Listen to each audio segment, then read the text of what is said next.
Hello दोस्तों, फिर से स्वागत है आपका नई वीडियो के साथ। कुछ दिन पहले एक परिचित के घर गया था। जिस वक्त घर में बैठा था, उनकी मेड घर की सफाई कर रही थी। मैं ड्राइंग रूम में बैठा था। मेरे परिचित फ़ोन पर किसी से बात कर रहे थे। उनकी पत्नी चाय बना रही थी। मेरी नज़र सामने वाले कमरे तक गई, जहाँ मेड फर्श पर पोंछा लगा रही थी। अचानक मेरे कानों में आवाज़ आई, बुढ़िया अभी ज़मीन पर पोंछा लगा है, नीचे पाँव मत उतारना। मैं बार बार यही नहीं करती रहूँगी। मैंने अपनी परिचित से पूछा, माँ कमरे में है क्या? बोला हाँ, जब तक चाय बन रही है मैं माँ से मिल लेता हूँ। हाँ हाँ, लेकिन रुकिए, अभी अभी शायद पोंछा लगा है, सूख जाइए फिर जाइएगा। क्यों? गीला है तो मेड दोबारा लगा लेगी। नहीं लगाएगी तो थोड़े निशान रह जाएंगे, फर्श पर क्या फ़र्क पड़ता है? परिचित थोड़ा हैरान हुए, भैया ऐसे क्यों कर रहे हैं? तब तक मैं कमरे में चला गया था, गीले फर्श पर पाँव के खूब निशान उकेरता हुआ। मैं माँ के पास गया, मैंने उनके पाँव छुए और फिर उनसे कहा कि चलिए आप भी ड्राइंग रूम में, वहाँ साथ बैठ कर के चाय पीते हैं। चाय बन रही है भाभी जी, चाय बना रहे हैं रसोई में। मैंने इतना ही कहा था। माँ एकदम घबरा गई। अरे नहीं, अभी फर्श पर पाँव नहीं रखना है, फर्श गीला है ना, मेरे पाँव के निशान पड़ जाएंगे। पाँव के निशान पड़ जाएंगे? वाह, फिर तो मैं उनकी तस्वीर उतार कर बड़ा करवा कर फ्रेम में लगाऊंगा।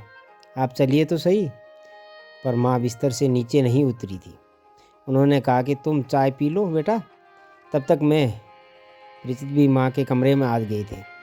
उन्होंने मुझसे कहा कि माँ सुबह चाय पी चुकी हैं, आप आइए भैया। नहीं, माँ के साथ मैं यहीं कमरे में चाय लूँगा। चमकते हुए टाइल पर मेरे जूते के निशान वाया कर रहे थे कि मैंने यहाँ जानबूझकर कुछ निशान छोड़े हैं। वो समझ नहीं पा रहे थे कि आखिर मैंने ऐसा किया ही क्यों। उन्होंने मुझसे तो कुछ नहीं कहा, लेकिन मेड को उन्होंने आवाज़ दी, बबीता ज़रा इधर आना, इधर भैया के पाँव के निशान पड़ गए हैं, इन्हें साफ कर देना। बबीता ने गीला पोंछा फर्श पर लगाया। जैसे ही फर्श की दोबारा सफाई हुई, मैं फिर खड़ा होकर उस पर चल पड़ा। दोबारा निशान पड़ गए। अब बबीता हैरान थी। मेरे परिचित भी, तब तक उनकी पत्नी भी कमरे में आ चुकी थी।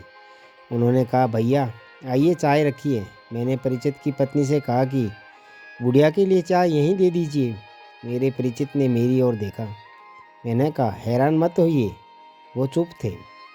मैंने कहा कि मुझे ऐसा लगता है कि आप लोग माँ को प्यार से बुढ़िया बुलाते हैं। मैड वहीं खड़ी थी, सन रह गई। परिचित भी, वह उसकी पत्नी भी सन रह गए। परिचित ने पूछा, क्या हुआ भैया? हुआ कुछ नहीं, मैंने खुद सुना है कि आपकी बबीता माँ को बुढ़िया कह रही थी। उसने माँ को बिस्तर से उतरने से धमकाया भी था। यकीनन कामवाली ने माँ को बुढ़िया पहली बार नहीं कहा होगा, बल्कि वो कह भी नहीं सकती, क्योंकि बुढ़िया आप लोगों के मुंह से सुना होगा, बहू के मुंह से, आपके मुंह से सुना है, तभी तो ये कह रही है। जाहिर है आप लोग प्यार से माँ को इसी नाम से पुकारते होंगे, तभी तो उसने कहा है। पल भर के लिए धरती हिलने लगी थी। गीले फर्श पर हजारों निशान उभर आए थे। परिचित के छोटे बच्चे के पांव के निशान उभर आए थे। बच्चा भाग रहा था, माँ बच्चे को खिला रही थी। बच्चे के साथ साथ एक निशान, दो निशान, तीन निशान, और माँ खुश हो रही थी। बेटे के पाँव के निशान देखकर कह रही थी, देखो तो इसके पाँव के निशान। बेटा इधर उधर दौड़ रहा था, दौड़ता जा रहा था। पूरे घर में बुढ़िया रो रही थी। बहू की आंखें झुकी हुई थी। बबीता चुप थी।